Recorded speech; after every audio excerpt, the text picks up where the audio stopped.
pantalla, les agradezco mucho. Voy a Sí, compartirles señor. la presentación. Perfecto, perfecto, chicos. Gracias, Shirley. Perfecto. Creo que ya estamos aquí compartiendo pantalla. Listo, muy bien. Bueno, cualquier novedad, recuerden que me pueden también escribir en el chat si de pronto quieren participar por ese medio o habilitar su micrófono, no hay ningún problema. Tenemos pues em, la disponibilidad de estos dos medios para que ustedes puedan participar. Ay, permítanme un segundito. ¿Qué pasó? Aquí estamos.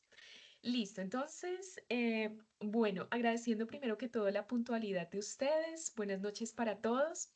Bueno, como ustedes saben, pues el día de hoy tenemos programada nuestra segunda webconferencia de nuestra fase 2 que ya pues empezó hace algo más de una semana. De hecho, pues he estado muy atenta a revisar los aportes en los foros.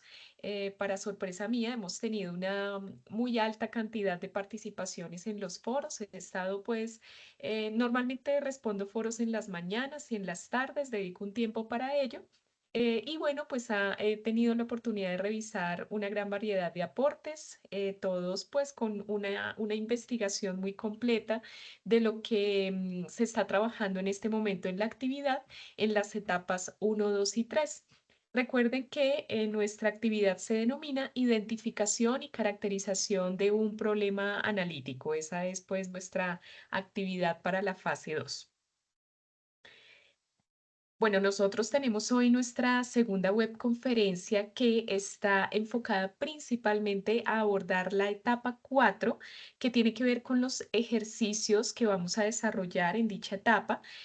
Son unos ejercicios de tipo estadístico. Aquí vamos a hacer la evaluación de diferentes datos analíticos obtenidos a nivel de laboratorio en la industria alimentaria y vamos a hacer pues un tratamiento estadístico de estos datos. Ese es básicamente el propósito de nuestra web de hoy, abordar esta etapa. Tengan en cuenta que las etapas uno a la 3 ya se abordaron en la primera webconferencia que fue hace 8 días, bueno, el viernes pasado. Y allí pues también hablamos de la dinámica de la fase 2, hablamos de manera muy detallada del contenido de las 4 etapas, qué era lo que debíamos hacer en cada una de ellas. Resolvimos también inquietudes que tenían algunos estudiantes. Y bueno, pues si por algún motivo alguno de los estudiantes que no estuvo en esta web quiere revisar lo hablado, pues tenemos la grabación por los diferentes canales de comunicación. Específicamente en el foro del curso, ahí ustedes van a encontrar el repositorio de grabaciones, donde van a encontrar pues principalmente la grabación de esta primera webconferencia. Hoy dejaremos la grabación de esta segunda web y la siguiente semana, el día martes 16 de septiembre, vamos a tener un espacio exclusivo para resolver dudas generales que estén surgiendo de la fase 2, quise decir aquí, pues para que si ustedes de pronto tienen una base de la actividad, pero todavía tienen dudas o si les he dejado por allí comentarios, algunos estudiantes de repente han tenido dudas sobre la retroalimentación que les he enviado, pues podemos aprovechar ese espacio para resolver esas inquietudes. Este es un espacio abierto para quienes se quieran conectar. Bueno, chicos, en tanto sus compañeros se van conectando, que veo aquí todavía tenemos estudiantes que se siguen conectando, quiero invitarlos muy formalmente. La siguiente semana vamos a tener un evento académico en bueno, en la universidad. Este evento pues ya está en su quinta versión, se denomina el quinto workshop de ciencias básicas. Quizás alguno de ustedes haya tenido la oportunidad en alguna etapa de este workshop de participar ya hace algunos años. Es un evento anual que organizamos las redes de química, física y matemáticas de la universidad. Es un espacio gratuito, certificado. Recuerden que estas certificaciones que ustedes adquieren en la universidad, pues también les pueden servir para su currículum. Y bueno, pues la siguiente semana vamos a tener 3 días, una jornada de 3 días que va a ser 17, 18 y 19 de septiembre, es decir, miércoles, jueves y viernes, para el desarrollo de este workshop. Yo quiero invitarles cordialmente al workshop de química. El día del workshop de química va a ser el jueves 18 de septiembre. Básicamente en este evento pues vamos a abordar algunas temáticas de interés especial en la química. Este workshop se denomina Química aplicada para retos globales. Vamos a abordar algunas herramientas informáticas aplicadas a la química y a la ingeniería también. Vamos a tener una fundamentación teórica, para ello vamos a tener algunos invitados nacionales e internacionales que nos van a hacer un énfasis muy importante sobre la ley de la conservación de la materia, reactividad y estequiometría, que son temas afines a cualquier curso de química. Y vamos a tener también un taller práctico en donde vamos a emplear diferentes simuladores que se emplean en química para simular casos de ingeniería, casos aplicados. Vamos a tener allí pues una sesión bastante interesante de herramientas web que se pueden utilizar, algunos juegos, actividades didácticas, en un espacio de 9 a 3 de la tarde con una hora pues de receso a las 12 de la tarde. Chicos, este espacio está pensado para ustedes. La conexión va a ser a través de el canal de la universidad, el canal TV UNAD en YouTube. Les voy a compartir el enlace para aquellos que pues deseen asistir en alguna de las franjas, sea en la mañana, sea en la tarde, pues que quisiera asistir a este evento, o bien la agenda para que si de pronto ustedes quieren participar en algún otro día del workshop, pues de verdad que tenemos una agenda muy nutrida, el workshop de física, que es el día miércoles, el de química el día jueves y el de matemáticas el día viernes. En esta agenda pues está muy bien explicadito qué es lo que se va a hacer, por ejemplo, en física, una simulación interactiva para ingeniería eléctrica, ingenierías, el de química que ya les mencioné y el de matemáticas, en donde se va a ver algunas herramientas como la gamificación en matemática y algunas estrategias creativas para enseñar jugando. Entonces, bueno, les voy a compartir también esta agenda. De hecho, ya en nuestro foro de actividades hemos compartido también esa información por si alguno de ustedes está interesado. Bueno, vale la pena resaltar que para aquellos estudiantes que registren su participación y asistencia el próximo miércoles, van a poder tener un incentivo muy importante en esta actividad de la fase 2. Van a poder tener 20 puntos de la actividad si asisten a este workshop. La idea pues no solo es registrar la asistencia, sino que ustedes también pues hagan de este espacio una oportunidad para aprender nuevas cosas, ¿no? Entonces, por aquí en los foros, cuando ustedes ingresen, bueno, aquí en este foro, por ejemplo, van a encontrar un mensajito donde está pues la información específica del workshop, el enlace de conexión, la agenda del evento. También les indicamos aquí el incentivo en puntos para aquellos que deseen habilitar perdón, para aquellos que deseen participar, y también pues hay un enlace de inscripción en caso de que ustedes quieren que inscribirse y quieran que les recordemos pues como la información del evento, pues si se inscriben podrán obtener más información. Entonces, bueno, chicos, quería empezar pues como por por esa información, teniendo en cuenta pues que este evento se organiza también desde la red de química analítica. Bueno, aquí seguimos entonces. Listo. Bueno, bueno, como les digo, chicos, no les comparto el enlace de conexión desde el chat. Lo tenemos en el foro, entonces, pues, si ustedes quieren tener más información o ampliarla, pues a través del foro lo pueden hacer. Bueno, entonces, sin más preámbulo, vamos a empezar con la explicación de nuestra etapa 4 denominada evaluación de datos analíticos. Me gustaría saber a través del chat si ya ustedes escogieron su conjunto de ejercicios para la etapa 4 de la actividad. Recuerden, me voy a adelantar aquí un poquito. Recuerden que esta actividad de la etapa 4 en la guía de actividades tiene desglosado 5 conjuntos de ejercicios. Conjunto uno, conjunto 2, conjunto 3. Bueno, la idea es que cada estudiante al ingresar al foro elija uno de esos conjuntos de ejercicios. Por ejemplo, no sé, digamos aquí Andrés que está conectado, Andrés Arboleda, pues en el foro escribirá para la etapa 4, elijo el conjunto de ejercicios 3, por ejemplo, si ese es el que elige. Lo ideal es que ustedes dejen indicado en el foro cuál es el conjunto de ejercicios que van a desarrollar, porque la idea es que este conjunto no se repita entre los compañeros.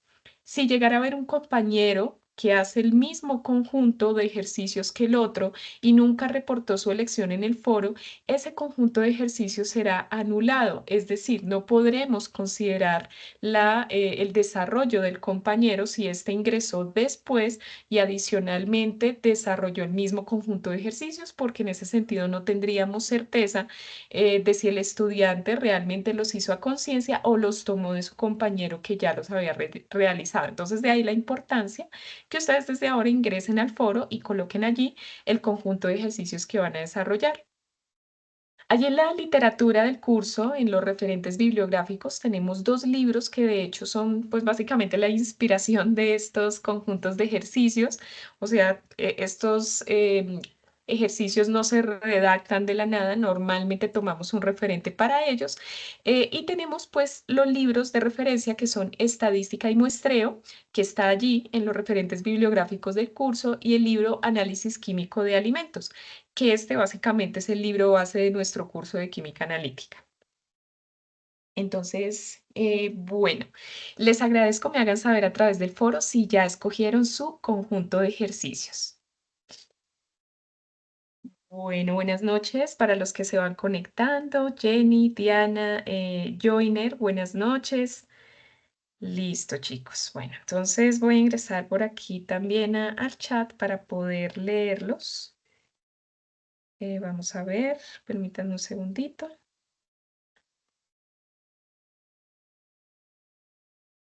Listo.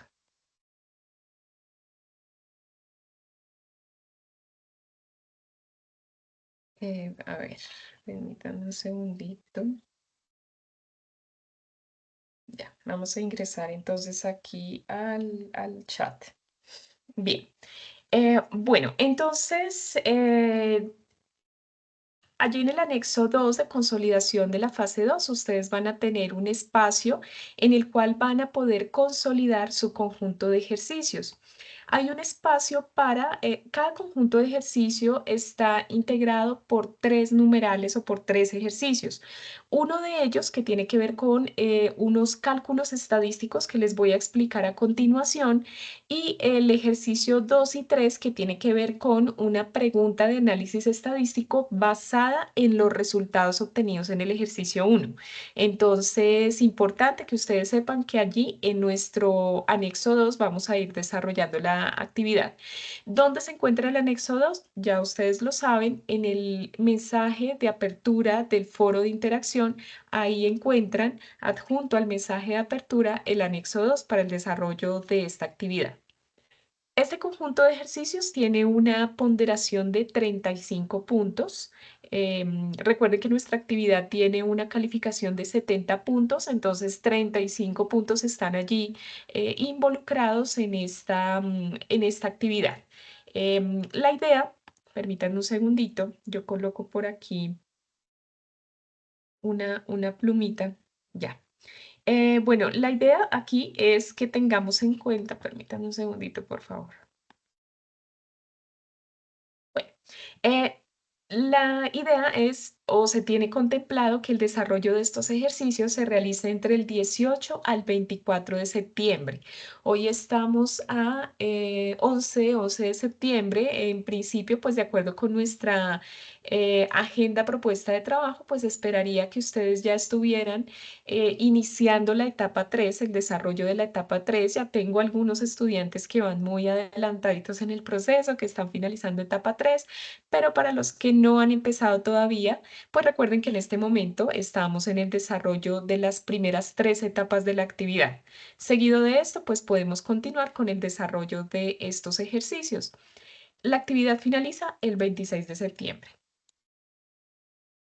Bueno, entonces, vamos a empezar a desarrollar hoy vamos a desarrollar un ejercicio modelo que comprende los puntos que ustedes pues van a encontrar en este conjunto de ejercicios.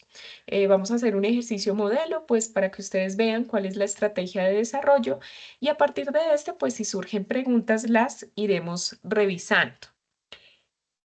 Todo este tema de evaluación de datos, evaluación de mediciones y datos estadísticos a nivel de laboratorio es supremamente relevante y sé que muy seguramente algunos de ustedes que trabajan ya en la industria alimentaria y que están en el área de laboratorio saben la importancia de la medición en este tipo de prácticas.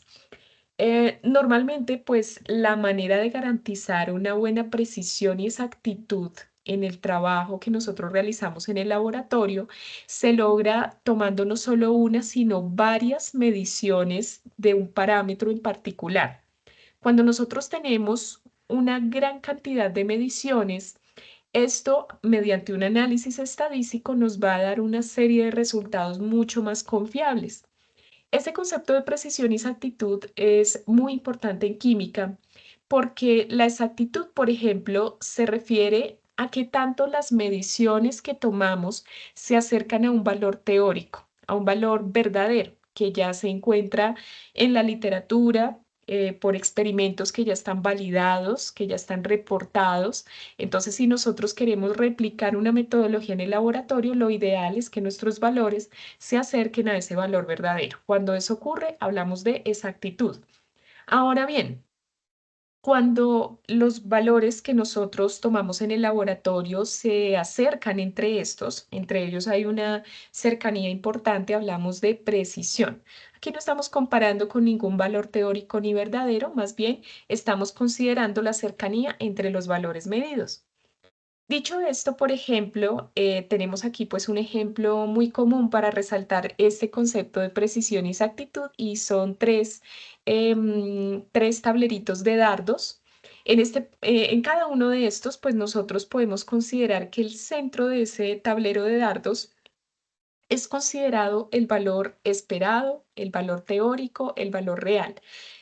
Si nosotros pues le damos a este centro, decimos entonces que tenemos una muy buena, pues no solo puntería, sino también una buena cercanía a ese valor real. Quiere decir entonces que en este primer tablero, pues nosotros tenemos, por ejemplo, todos los dardos en el centro. Entonces, ¿qué podríamos decir respecto a la precisión y la exactitud? ¿Cómo creen ustedes que sea en este caso la precisión del lanzamiento, de los lanzamientos? ¿Será buena? ¿Será mala? ¿Será muy regular? ¿Qué podemos decir acerca de la precisión? ¿Quién me puede decir? Lo pueden escribir también en el chat, no se preocupen, también para que podamos interactuar un poco. ¿Qué podemos decir acerca de la precisión? ¿Será buena? ¿Será mala?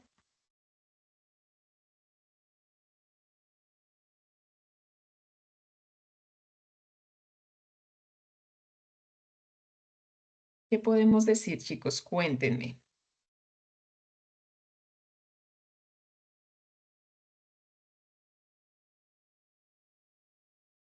Permítanme un segundito, vamos a revisar por aquí el chat.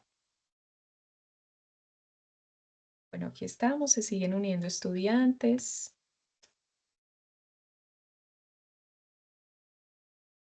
Bueno, voy a regresar a la presentación. Bueno, vamos a continuar acá. Entonces decimos que cuando todos los dardos apuntan hacia el centro de este tablero, decimos entonces que hay una buena exactitud por cuanto los datos se acercan al centro. Y la precisión también es muy buena por cuanto los datos están muy cercanos entre ellos. ¿Qué podemos decir en el segundo tablero? Respecto a la precisión, los valores que se lanzan o los dardos que se lanzan tienen pues una cercanía muy alta entre ellos, podemos decir que la precisión es buena. Y respecto a la exactitud, pues decimos aquí que es mala por cuanto los dardos pues están lejos de ese valor real. En este tercer caso, decimos que todos los dardos están en posiciones distintas, de tal manera que tanto la precisión y la exactitud es mala entre estos valores. Entonces, de esa manera, pues podemos tener una analogía a esta precisión y a esta exactitud. Muy bien, la alta precisión estaría tanto en el primero como en el segundo tablero, joiner. Muy bien. Entonces, bueno, pues básicamente nosotros pues vamos a depender, o esa precisión y exactitud va a depender de los instrumentos que utilicemos en el laboratorio. Como ustedes saben, muchos de los instrumentos en el laboratorio ya están calibrados, pero si eso no ocurriera y utilizáramos instrumentos que no estuviesen calibrados, eso va a afectar notablemente la precisión y la exactitud. Listo, Joiner, me dices, si con la diferencia que en la segunda no tiene exactamente Joiner, en el segundo tablerito, pues no tenemos exactitud. Incluso en el tercero, ¿no? Porque la idea es que los valores se acerquen a ese valor real, que sería el central. Muy bien. Entonces, bueno, otro punto que afecta la precisión y la exactitud y en general las mediciones es la interacción del método de medición con el mesurando. El mesurando pues se refiere a la medida que tomamos en el laboratorio. Entonces, si por ejemplo nosotros queremos tomar una temperatura y para tomar la temperatura tenemos que abrir un recipiente, muy probablemente parte de ese calor se va a disipar en el ambiente y eso nos va a afectar la medición de la temperatura. Entonces ahí hay una influencia de la interacción del método de medición con la medida que deseamos tomar. Y por último, y quizás uno de los parámetros que afecta mayoritariamente la precisión y la exactitud es la influencia del observador que realiza la medición. Nosotros en el laboratorio pues tenemos que ser muy precavidos a la hora de tomar medidas. Si por ejemplo nosotros no conocemos el concepto de menisco a la hora de medir un volumen, el menisco se refiere a esa curvatura que generan los líquidos cuando están en interacción con el vidrio. Si no conocemos cómo medir ese menisco, pues muy probablemente las medidas de volumen nos van a quedar mal tomadas. Entonces, aquí tenemos pues que la influencia del observador es muy importante porque se pueden cometer errores en el laboratorio y eso puede afectar la precisión y exactitud de los resultados.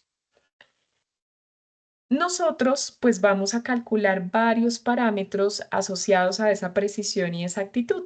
En el ejercicio que ustedes tienen designado en su conjunto de ejercicios, por ejemplo, van a tener que calcular el promedio o media aritmética. Esto es muy importante porque, como les decía al inicio, en el laboratorio no solo tomamos una, sino varias medidas de lo mismo para garantizar una buena confiabilidad de nuestros datos. ¿Qué es el promedio o media aritmética?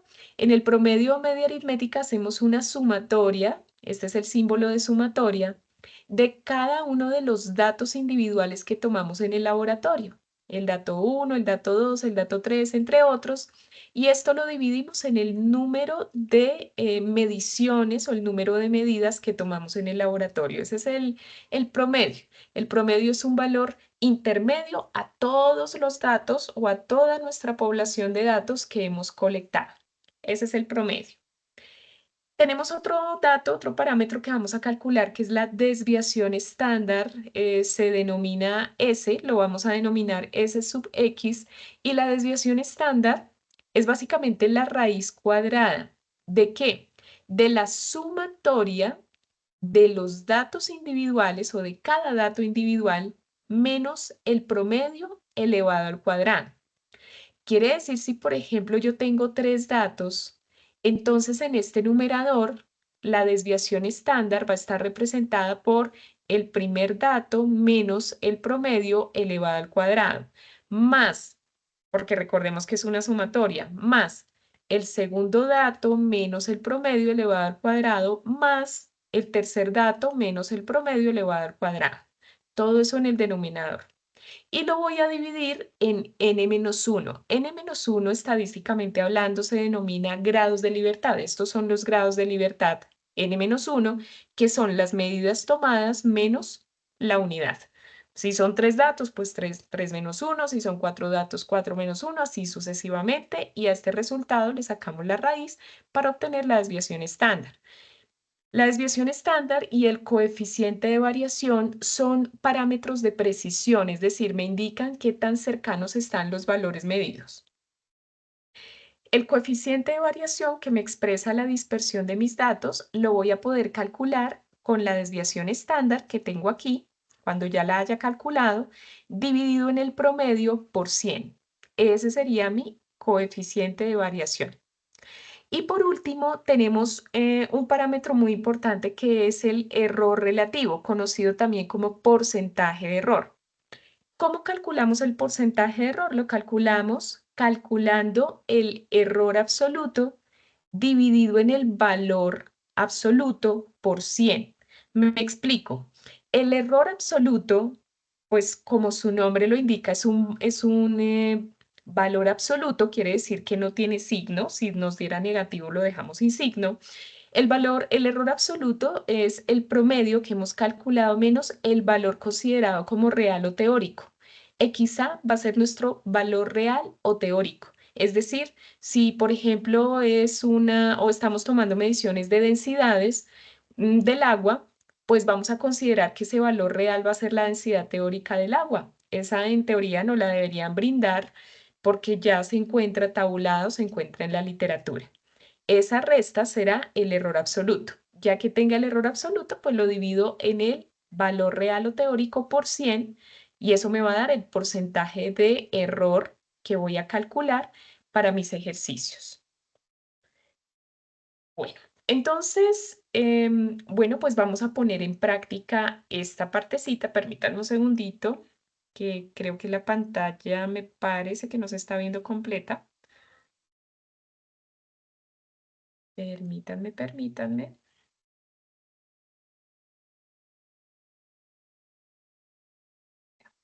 Listo.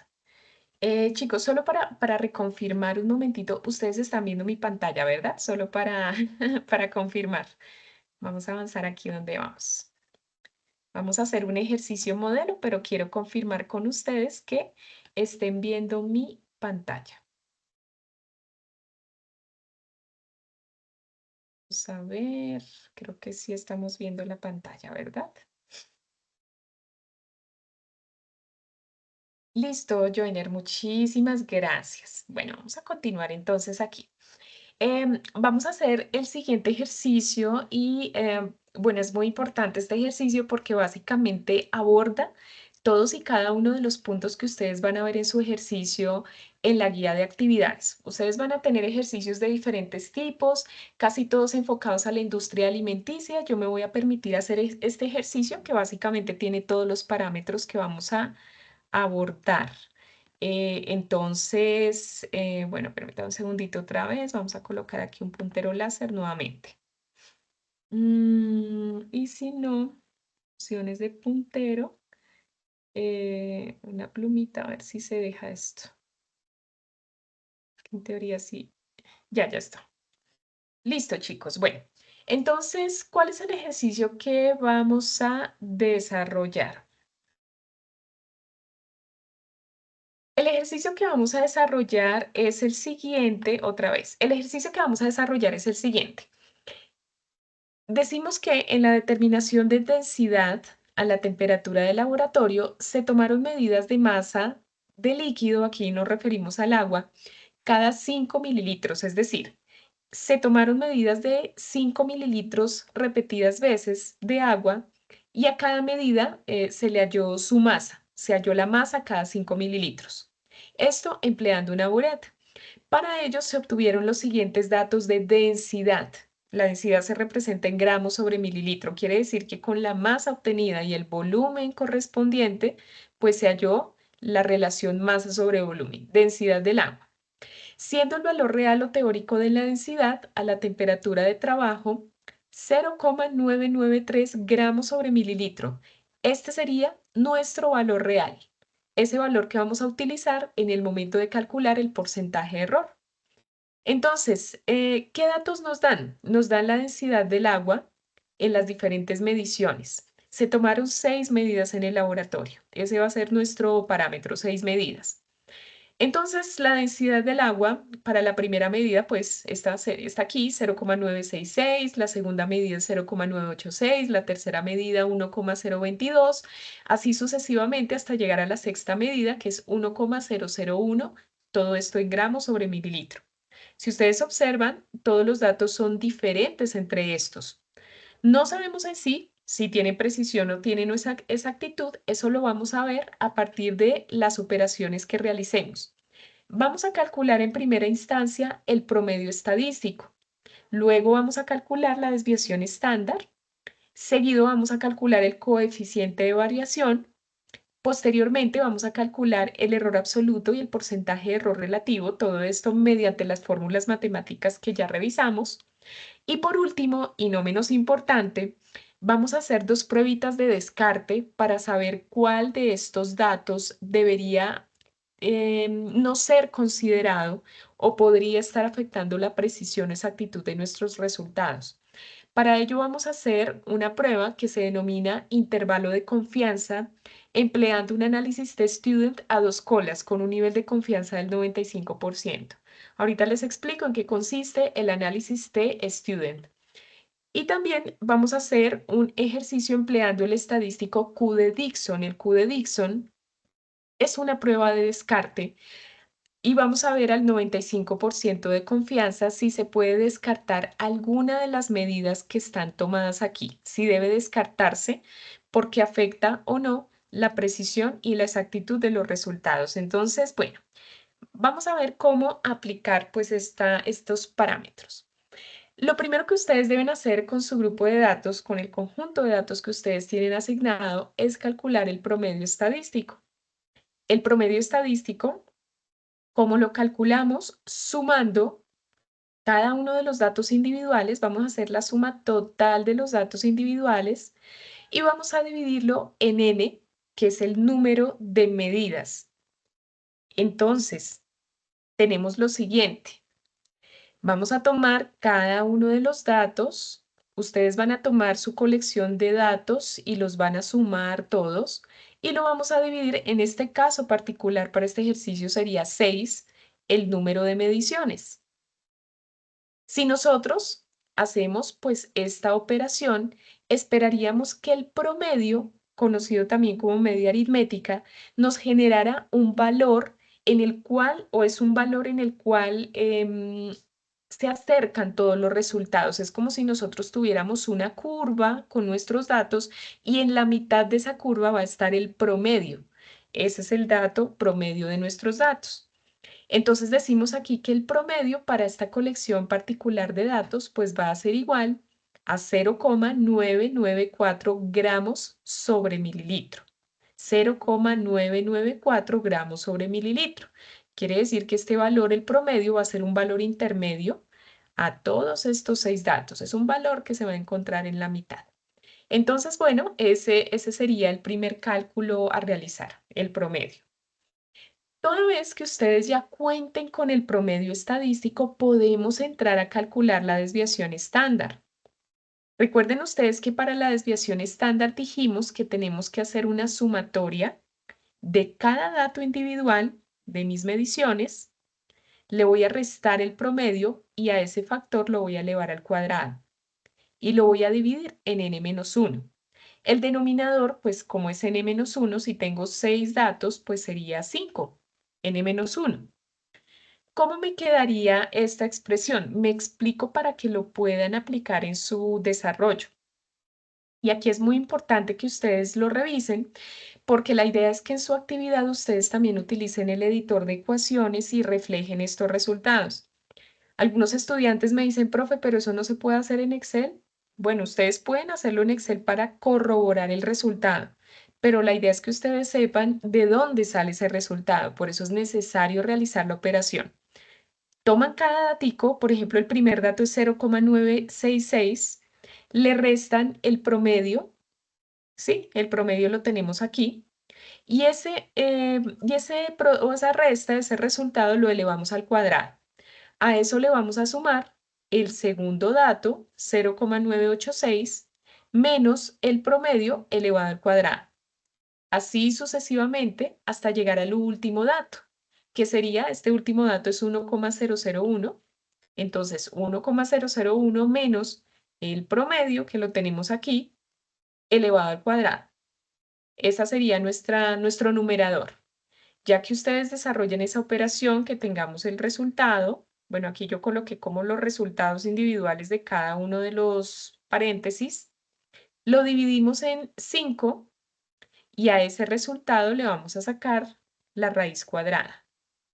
De hecho, aquí tendríamos el resultado que ustedes lo pueden verificar sin inconveniente, lo pueden verificar y tendríamos entonces que la desviación estándar calculada aquí en esta operación sería de 0,0186 gramos sobre mililitro.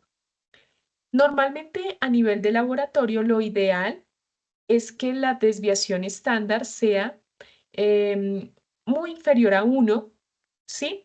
Entonces aquí vemos que esta desviación estándar realmente es muy buena. Nos indica o nos habla de que hay una buena precisión de los resultados, es de 0,0186. Incluso puede dar más baja, pero bueno, para este caso en particular nos da eso. Otro parámetro a calcular es el coeficiente de variación, que también es un parámetro de precisión. ¿Cómo lo calculamos? Tomamos la desviación estándar y la dividimos en el promedio por 100.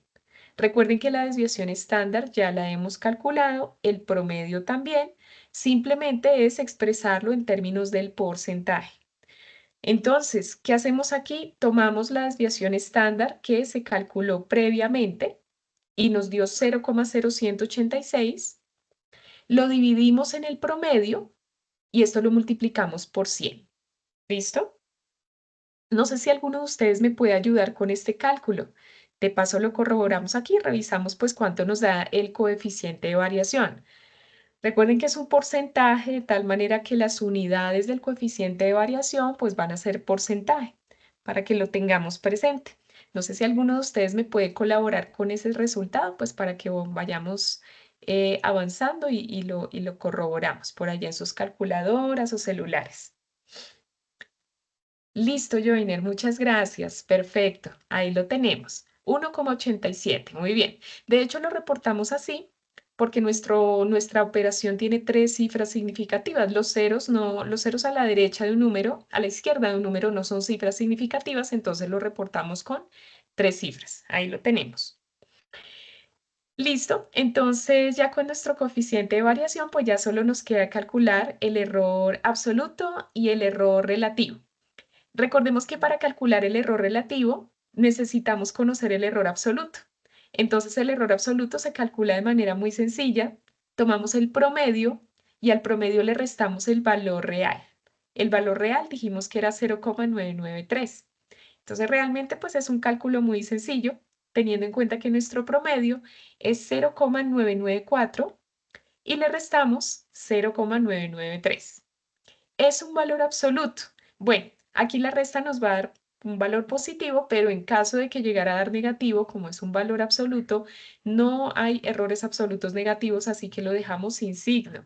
Por eso, pues es la intención de colocar este número, esta operación en valor absoluto. ¿Cuánto nos da esto? Pues nos da un valor realmente bajo, 1 por 10 a la menos 3 gramos sobre mililitro. Recordemos que las unidades que estamos trabajando para el promedio y para el valor real es las unidades de densidad, entonces el error absoluto tendrá las mismas unidades de densidad. Ahora bien, ya teniendo el error absoluto, calculamos entonces el porcentaje de error, que será entonces el error absoluto dividido en el valor real por 100. El valor real nuevamente es 0,993 gramos sobre mililitro. Quiere decir que las unidades pues van a ser porcentaje y tendríamos entonces 1 por 10 a la menos 3 dividido en 0,993 por 100. Entonces, bueno, pues hacemos esta operación y no sé allí, yo, Inero o cualquier otro estudiante, si me pueda regalar el resultado de esta operación como para que tengamos pues una reconfirmación de ese resultado. Revisemos. Revisemos cuánto nos da. Esto sería en unidades de porcentaje, ¿no? Recordemos. Y bueno, aquí hay algo muy importante y es que ese porcentaje de error también, lo ideal es que sea un valor menor al 3%, dado que valores superiores al 3% nos indican que tenemos o bien errores de tipo sistemático o aleatorio que afectarían notablemente nuestros datos, errores en el método, errores en el procedimiento que tendríamos que corregir para bajar ese porcentaje de error. Listo, Joiner, ese resultado es muy bueno. Es un resultado muy bajo. Porcentaje de error, muy bien. 0,100%, muchas gracias.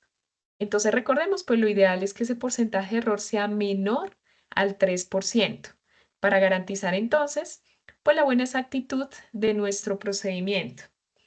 Bueno, entonces, dicho esto, pues tenemos los parámetros principales que son comunes a todos los ejercicios. Todos en su conjunto de ejercicios van a tener que calcular desviación estándar, promedio, coeficiente de variación, error absoluto, error relativo, a partir de su conjunto de datos. Ahora bien, el paso distintivo, y ya es el último, la última parte del ejercicio, es emplear la prueba TED-Student o el estadístico Q de Dixon. Quiero irme aquí rápidamente a la guía del curso.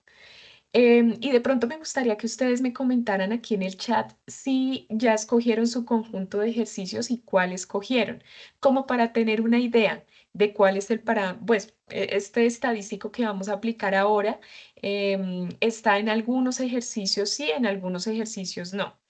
Por ejemplo, chicos, por ejemplo, me explico un poquito. El conjunto de ejercicios uno, por ejemplo, bueno, tiene varios datos por aquí, varios datos de aflatoxinas, concentraciones de aflatoxinas en cereales. Si ustedes observan, por ejemplo, se pide el promedio estadístico, la desviación, el coeficiente, el porcentaje de error, se da el valor teórico. Gracias, Diana. Tú me dices que escogiste el ejercicio, el conjunto de ejercicios 2, muy bien. Entonces, miren, por ejemplo, el conjunto de ejercicios uno se solicita el intervalo de confianza empleando el análisis test-student. Por ejemplo, a un nivel de confianza del 90%. Para tu conjunto de ejercicios, Diana, se solicita, mira también el intervalo de confianza empleando el análisis test-student, que también pues lo vamos a desarrollar en este momento. El conjunto de ejercicios 3 se solicita emplear el estadístico Q de Dixon al 95% de confianza para descartar algunos datos de concentración de plomo. El ejercicio 4, nuevamente, utiliza el intervalo de confianza en la prueba T-Student para revisar el intervalo de confianza de datos. Y por último, el conjunto de ejercicios 5 solicita el estadístico Q de Dixon al 90% de confianza. Entonces, bueno, pues por lo que veo, Diana, te puede servir bastante este ejemplo que vamos a hacer. Vamos a abordar rápidamente primero el estadístico, la prueba TED-Student y posteriormente, permítanme un segundito, chicos, un segundito. Y finalmente, pues vamos a ver el estadístico Q de Dixon. Un segundito, porque de repente como que la pantalla, ya, déjame ver si así funciona.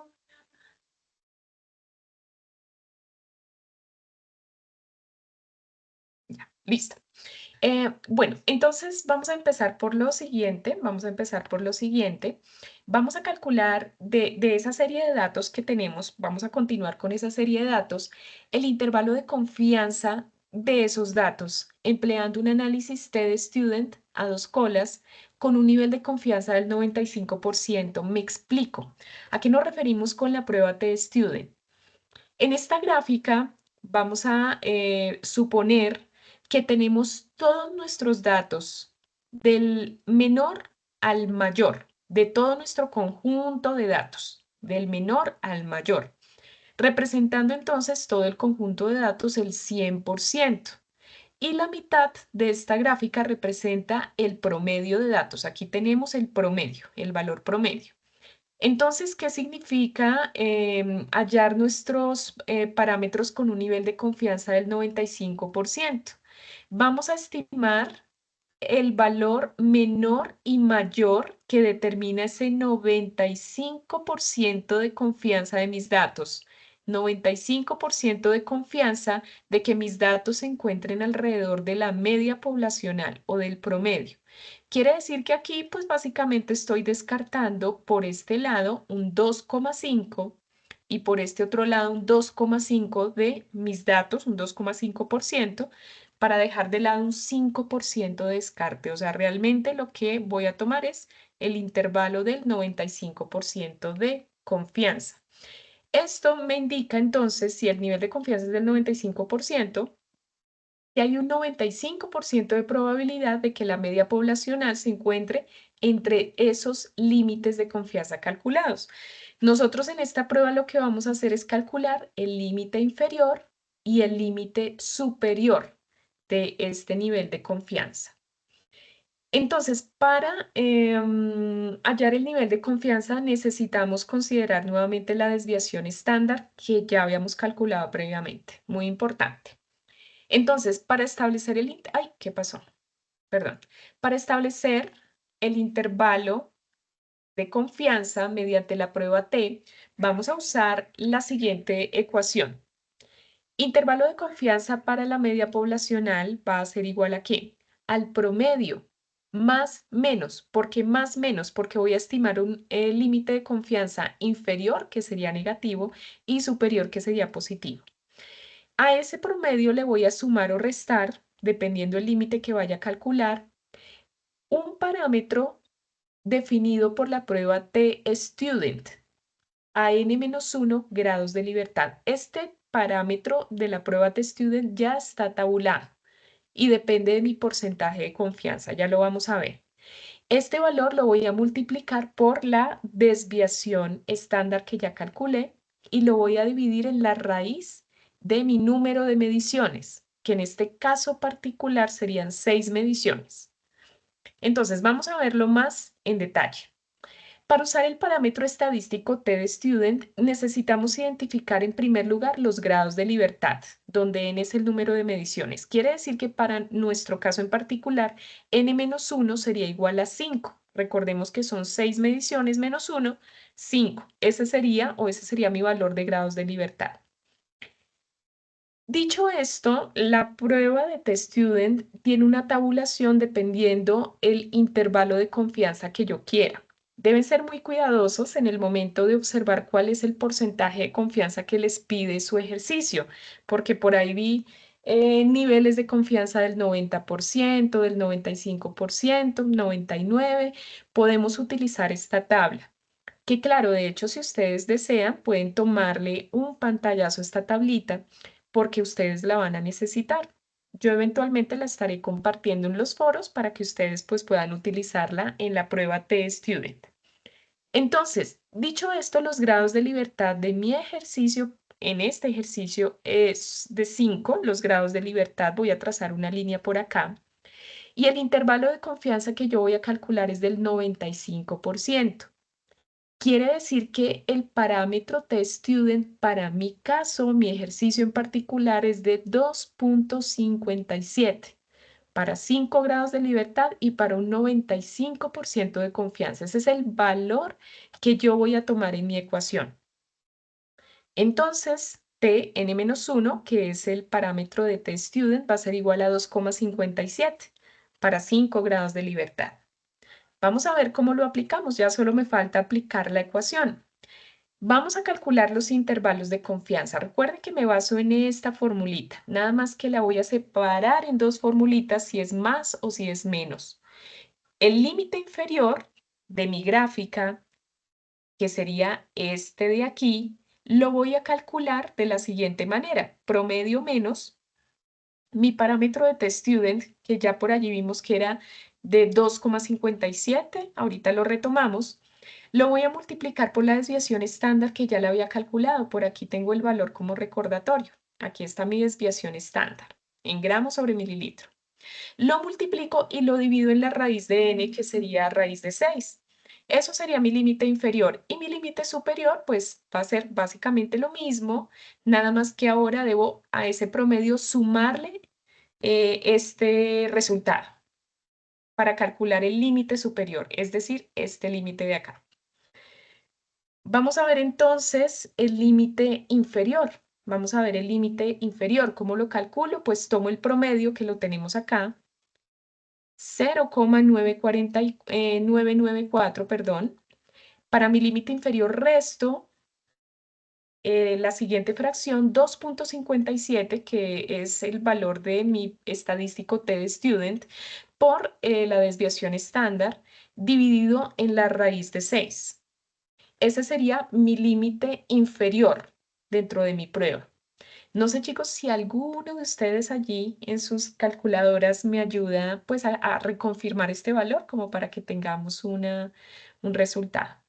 Recordemos que ese sería el intervalo o el límite inferior de mi prueba de student. Les agradezco. Vamos a dar ahí un minutico para que ustedes lo puedan revisar.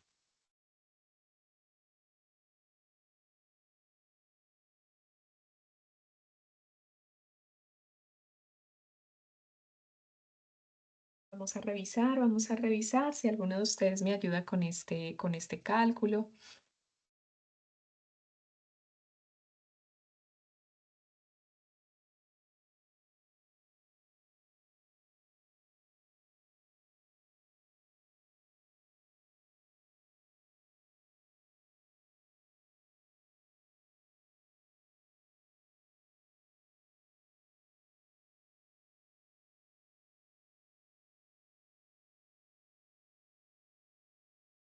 Listo, vamos a ver, vamos a ver.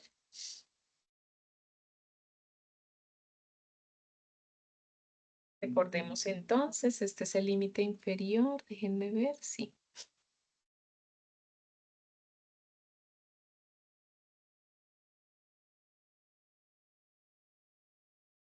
Ahí lo podemos ir trabajando en nuestras calculadoras.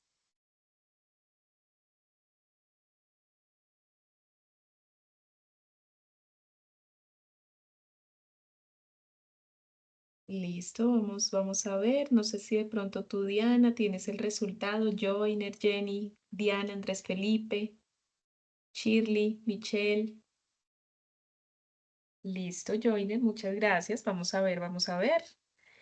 Listo, no sé de pronto a Diana qué resultado le daría. Yo creo que hay que revisarlo, chicos, porque claro, es un límite inferior. Si es un límite inferior, esperaríamos que fuera un valor inferior a estos que tenemos aquí, pero que esté dentro del rango de datos, porque recuerden que es el intervalo de confianza al 95%. Es, digamos, un valor que debe descartarse de los que está aquí, pero está dentro de estos datos. O sea, en realidad nos podría dar 0,01. Gracias, Diana. Bueno, vamos a ver.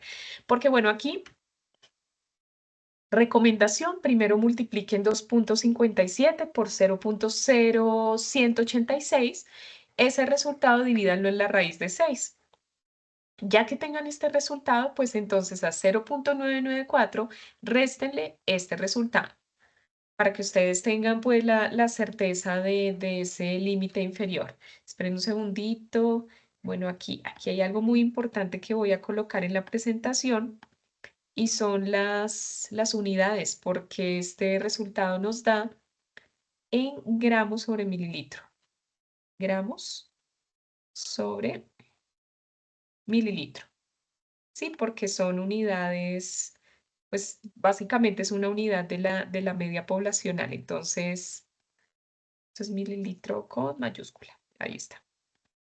Listo, entonces, bueno, realmente les recomiendo que lo verifiquen. Yo aquí realmente lo volví a hacer en mi calculadora, chicos, y me dio lo mismo. 0,0, perdón, 0,974, para que por favor pues lo revisen, ¿listo? Bueno, vamos a ver cómo nos va con el límite superior, con el límite superior. Entonces, el límite superior es básicamente la misma operación, pero ahora sumando. Ya no restando, sino sumando, porque recuerden que es la parte superior, la parte más derecha de la gráfica. 0,994, eso le sumamos 2,57 por 0,0186 dividido en la raíz de 6. Entonces, permítanme, yo aquí también lo realizo en mi calculadora.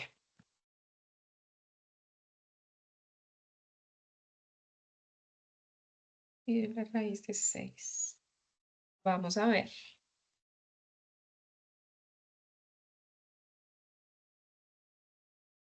Perfecto, Diana. Muy bien. Claro, el resultado muy seguramente te da 1.0135, Diana. Yo creo que lo puedes revisar porque si es así y te da 1.0135, lo aproximamos a 1.014. Listo. Jenny, ¿crees que lo puedas verificar? Quizás te recomiendo que lo verifiques porque claro, como este es un límite superior, o sea, le estás sumando, si bien un valor a 0.994 no nos podría dar un valor tan bajito, porque le estás sumando a 0.994 un valor adicional, o sea, no nos puede dar menor a este. Listo, Jenny, dale, dale, verifícalo y bueno, muy seguramente ahí tenemos el resultado. Y el resultado, Diana, es correcto. Lo importante aquí, nuevamente les digo, pues es aplicar la prueba T-Student, pues como es debido. Este sería el límite superior. Déjenme, yo doy una miradita justamente aquí, Diana, a tu ejercicio, solo para hacerte alguna recomendación.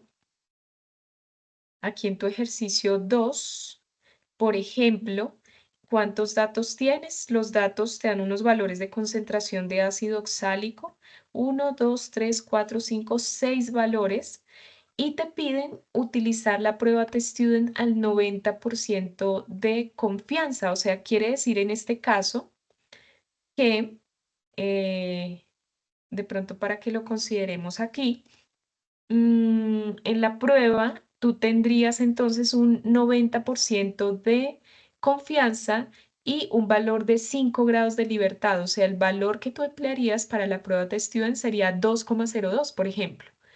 Yo empleé 2,57 porque era el 95%, pero el tuyo sería 2,02 para que lo tengas presente. Perfecto, Jenny, muchas gracias por tu corroboración.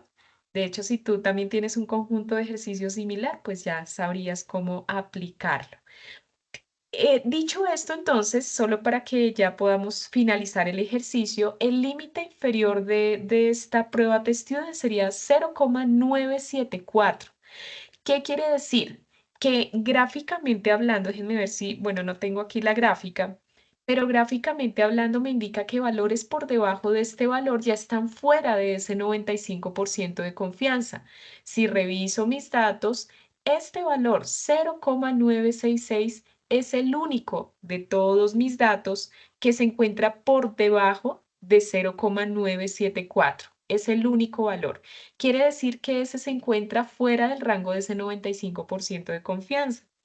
Y el rango límite superior es 1,014. Quiere decir que valores superiores a este valor, pues se considera que están fuera del nivel de confianza del 95%, que en este caso solo tendríamos un dato superior, que sería este, 1,022, pues es mayor a 1,014, por tanto este valor está fuera del 95% de confianza. Es básicamente como lo interpretaríamos. Aquí, miren, gráficamente hablando, rápidamente, niñas, como para que podamos cerrar, quiere decir que esos dos valorcitos están fuera de ese nivel de confianza, o sea, se encuentran aquí en las esquinitas de mi gráfica, por tanto, no los considero dentro de ese 95%. Es un ejemplo, ¿no?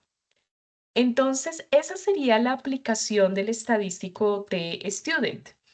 Y ya pues solo nos quedaría el estadístico Q de Dixon, que quizás es un parámetro, diría yo, un tanto más fácil que la prueba T-Student, pero también pues debe corroborarse en la literatura. Les voy a explicar. Vamos a emplear el estadístico Q de Dixon al 95% de confianza. Esta es una prueba de descarte de datos también, que me permite eliminar de mi grupo de datos aquellos datos que estén afectando la precisión de mis resultados. Para eso se hace la prueba Q de Dixon. Puede pasar también que si los datos están muy cercanos entre ellos, pues con esta prueba no descarte ninguno. También puede pasar si mi experimento goza de buena precisión, pues muy probablemente la prueba Q de Dixon no me va a permitir descartar nada. Pero es una prueba que debe sí o sí hacerse para saber, pues, cuál es ese 95% de confianza. Entonces, vamos a ver si se puede descartar alguna de las medidas. Recordemos que Q entonces es un criterio para descarte de datos y ya con esto finalizamos, chicos, nuestra web. Entonces, les pido se mantengan conectaditos 10 minuticos más y con eso finalizamos. Perdón. Recordemos entonces que 6 es nuestro número de datos o mediciones. Debemos tener en cuenta eso en nuestro ejercicio. Y debemos tener en cuenta también que nosotros tenemos 6 datos. Para el estadístico Q de Dixon es fundamental organizar esos datos de menor a mayor, porque normalmente a nosotros nos dan esos datos de forma desordenada, no los tenemos organizados pues como con alguna tendencia. Entonces, para la prueba Q de Dixon vamos a organizar los datos de menor a mayor. Para este caso en particular, siendo X1 el dato menor, siendo X6 el dato mayor. Sí, entonces, si ustedes se dan cuenta, miren, el mayor está por acá, pues yo lo he dejado en una esquinita porque vamos de menor a mayor. Entonces, para el estadístico Q de Dixon, yo voy a considerar la amplitud de mis datos, que sería, pues básicamente, esa diferencia que hay entre el dato mayor menos el menor, esa sería una amplitud, y vamos a considerar también el intervalo de datos, que sería el dato menor menos el mayor dato de todas mis mediciones. Ese sería el intervalo, ¿sí? Dicho esto, pues el estadístico Q de Dixon, pues yo debo hacer una operación por cada amplitud considerando el intervalo. El intervalo va a ser el mismo para absolutamente todos. Vamos a desglosar esto un poquito. Quiere decir que la primera amplitud que yo voy a considerar es X2 menos X1, mayor menos menor, y mi intervalo sería X6 menos X1. X6 menos X1, que sería el valor menor. Entonces, ya que tenemos estos dos daticos, pues ya puedo empezar a calcular mis valores de Q. Pero ¿qué pasa? También ya existe en la literatura un valor considerado como Q crítico. ¿Qué quiere decir esto? Yo voy a comparar el valor de Q que obtenga de mis resultados y lo voy a comparar con un valor Q denominado Q crítico, que es el que me va a permitir rechazar algún dato que se encuentre anómalo.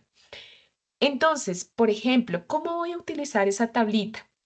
Voy a tener en cuenta el porcentaje de confianza con el que me están pidiendo mi experimento. En este caso es el 95% de confianza. Aquí lo tengo. ¿Cuál es el número de observaciones? Particularmente el número de observaciones, que no es lo mismo que grados de libertad, es el número de datos, que sería 6 para este caso. Entonces voy a considerar el 95% de confianza y voy a considerar también que tengo 6 datos o 6 números de observaciones. Quiere decir que el valor que voy a considerar como Q crítico, que va a ser mi criterio de descarte, ya les digo cómo lo voy a aplicar, es de 0,625. En este sentido, yo voy a rechazar mi dato o mis datos si el valor de Q, es decir, este que yo calcule, es mayor a este Q crítico. Si el valor de Q calculado es mayor a 0,625. Si es mayor, descarto el dato con el que esté trabajando. Me explico. Voy a hacerlo pasito a pasito. Voy a calcular mi primer valor de Q para el primero, la primera amplitud. X2 menos X1 dividido en X6 menos X1. Entonces reemplazo en mi formulita. Tomo el valor de X2, 0,986, menos el valor de X1, 0,966, y esto lo divido en el intervalo, que sería el valor mayor, que es 1,022, menos el valor menor, 0,966. Recuerden organizar sus datos de menor a mayor. Y bueno, ¿esto cuánto me da? Pues particularmente esta operación me da 0,36. 0,36. Recordemos que si Q excede el Q crítico, tal como en la tabla, entonces el valor dudoso se puede omitir. Aquí, ¿cuál es el valor dudoso? El valor dudoso con el que estoy trabajando sería X2, que es donde termina mi amplitud. X2, voy a ver si ese lo voy a descartar. Este resultado me dio 0,36. Recordemos que mi Q crítico es 0,625. Entonces, si este valor es mayor a 0.625, rechazo mi dato. Pero si ustedes observan, pues realmente este valor no es mayor, es menor. Esto quiere decir entonces que el valor 0.966, es decir, este valor, perdón que hace un ratito les dije que era versus x2, no, x1, quiere decir que x1 no puede ser descartado. No lo puedo descartar de mis datos porque, como nuevamente lo dije, 0.36 es menor a 0.625. Lo descarto cuando sea mayor. Entonces, este datico no lo puedo descartar. Lo mismo voy a hacer con cada uno de mis datos, con cada una de mis amplitudes, de forma muy sencilla. Entonces, otra amplitud sería x3 menos x2, o sea, esta amplitud de acá, x3 menos x2. Hago mi resta y lo divido nuevamente en el intervalo. El intervalo siempre va a ser el mismo, x6 menos x1, que aquí lo tenemos, 0.056. Siempre va a ser el mismo. Entonces, hago mi operación y ese resultado me da 0.05, todavía muy inferior a este. O sea, definitivamente el valor que sigue, este, no lo puedo descartar. Bueno, aquí, perdón, x2 no lo puedo descartar en esta prueba por cuanto 0.05 es menor a 0.625, que es el Q de Dixon, el Q crítico. Entonces es menor, no lo descarto. Así sucesivamente, chicos, x4 menos x3, x4 menos x3, dividido en el intervalo me da 0.178, pues ya da mayor, pero menor a este, o sea, seguimos diciendo que este valor no es mayor a 0.625, por tanto, tampoco puedo descartar x3. No lo puedo descartar definitivamente porque este valor Q sigue siendo menor a Q crítico. Y por último, bueno, no por último, creo que es el penúltimo dato, voy a hacer entonces aquí el siguiente intervalo, x5 menos x4, este de aquí, x5 menos x4, dividido en el, perdón, la amplitud dividido en el intervalo. Esto me da 0.036, el valor más bajo que hayamos obtenido hasta el momento. Quiere decir que no es mayor a Q crítico, por tanto no puedo descartar x4. ¿Listo? El valor 0.999 no puede ser descartado. Y vamos con el último intervalo ahora sí, x6 menos x5. Aquí, la última amplitud, x6 menos x5. Hago la resta, divido en el intervalo, esto me da 0.375. Recordemos que si esto me diera mayor a 0.625, quiere decir que debo descartar el dato o los datos con los que estoy haciendo mi ejercicio. Entonces, en este caso, pues como sigue siendo menor, entonces el valor 1.01 pues no puede ser descartado. ¿Listo? Y por tanto este tampoco, porque pues ya no tengo más amplitudes para seguir restando. Entonces hasta aquí llegamos con este ejercicio. Quiere decir que ninguno de los valores puede ser descartado por cuanto todos aportan a la precisión de mis resultados. Estos fueron los resultados que obtuve de mis ejercicios, de todo esto que acabamos de explicar. Y por ejemplo, ustedes ya al final, cuando tengan todos sus resultados, pues van a encontrar por allí alguna pregunta de análisis. Dice, ¿se puede concluir que la medida es precisa o exacta para la densidad del patrón estándar? Justificar su respuesta teniendo en cuenta los parámetros estadísticos antes estimados. Entonces la idea aquí pues es que ustedes también puedan hacer una pequeña consulta en la literatura del significado que tiene, por ejemplo, obtener una desviación estándar menor a 1, un coeficiente de variación de 1,87, ¿qué nos diría esto?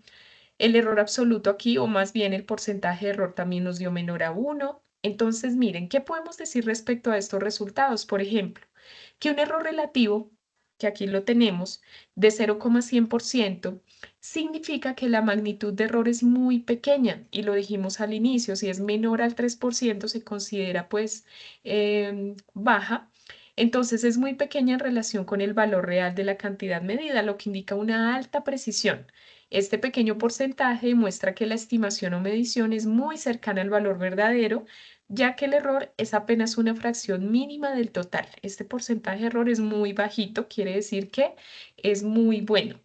Sé de algunos de ustedes que ya han venido adelantando los ejercicios, sin embargo, pues he visto que en la parte de análisis estamos todavía pues como que nos falta, ¿no? Entonces, si les pido por favor, pues traten de dar una miradita a la literatura, a la bibliografía, para que tratemos de traducir un poco estos resultados obtenidos. ¿Listo?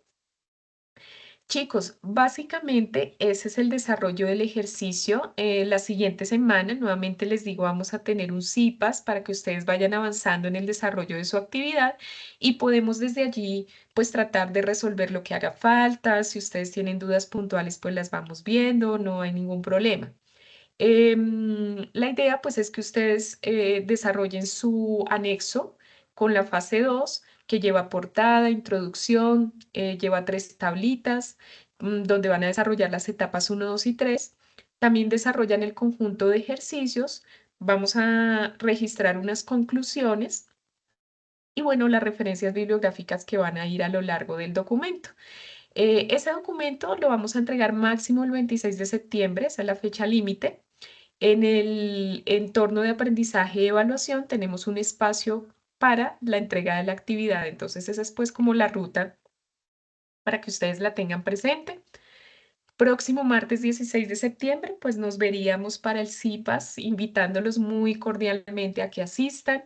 Yo les voy a compartir el enlace de conexión a más tardar el día sábado a través de sus correos, de Teams, de todos los medios para que nos podamos conectar. Y bueno, chicos, sería a las 6 de la tarde nuestro CIPAS. Bueno, entonces yo les agradezco mucho por su conectividad. No sé si de pronto tenemos alguna duda que ustedes quieran expresar, algo específico. Ahora bien, pues si no tenemos dudas, pues nos veríamos en el CIPAS del día martes. Recuerden que por su asistencia a la webconferencia tienen ustedes 5 punticos que serán sumados a a la actividad. Yo me encargaré de registrar la asistencia porque esa me la genera automáticamente Teams para que ustedes lo sepan, que verán esos puntitos de participación reflejados. ¿Listo? Bueno, chicos, déjenme revisar si tenemos alguna duda. Permítanme un segundito.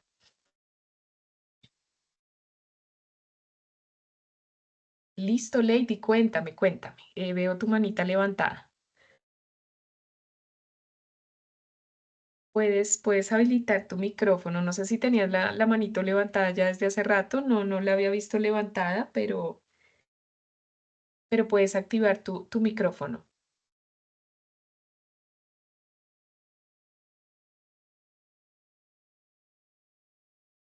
Bueno, creo, Lady, ¿sigues por ahí?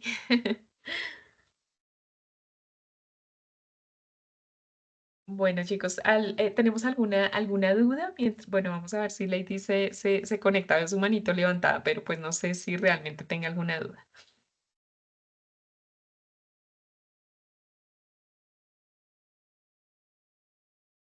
Listo, Diana, muchísimas gracias. Claro que sí, Lady, puedes escribir a través del chat. Bueno, muchas gracias, Shirley, Andrés Felipe, Joiner, también por tu participación, agradezco mucho. Catherine, Jenny, gracias a todos. Em, Espero tengan una feliz noche. Muchas gracias. Listo, Lady, veo tu pregunta. Profe, una pregunta. ¿El Excel entregamos los avances o en Word? Listo, Lady, la idea es que los avances los entregues en el anexo en Word. Todo lo hacemos en el anexo en Word. Ahora bien, si de pronto tú te apoyas de Excel para algo en particular, puedes adjuntarlo al Word, pero todos los avances los compartimos en el Word. ¿Listo? En el anexo de entrega, para que lo tengas presente. Listo, ahí ya tú me confirmas si respondo a tu pregunta.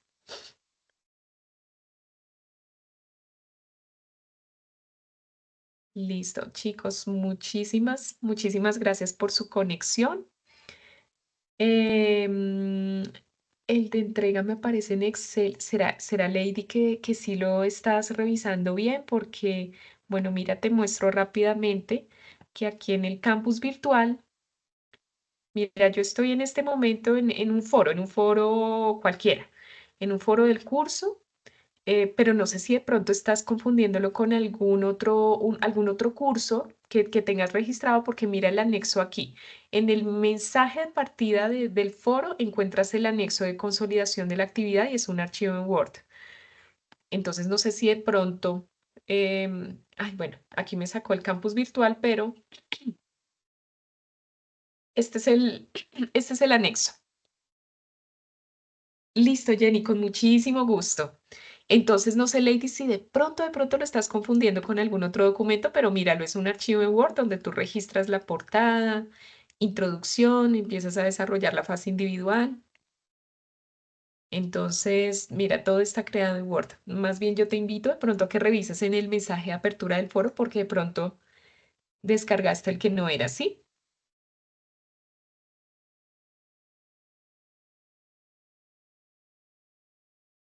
Listo. Bueno, chicos, creo que ya respondimos la pregunta de Lady. Bueno, una feliz noche para todos y pues espero descansen. Mil gracias por su conexión. Gracias a todos.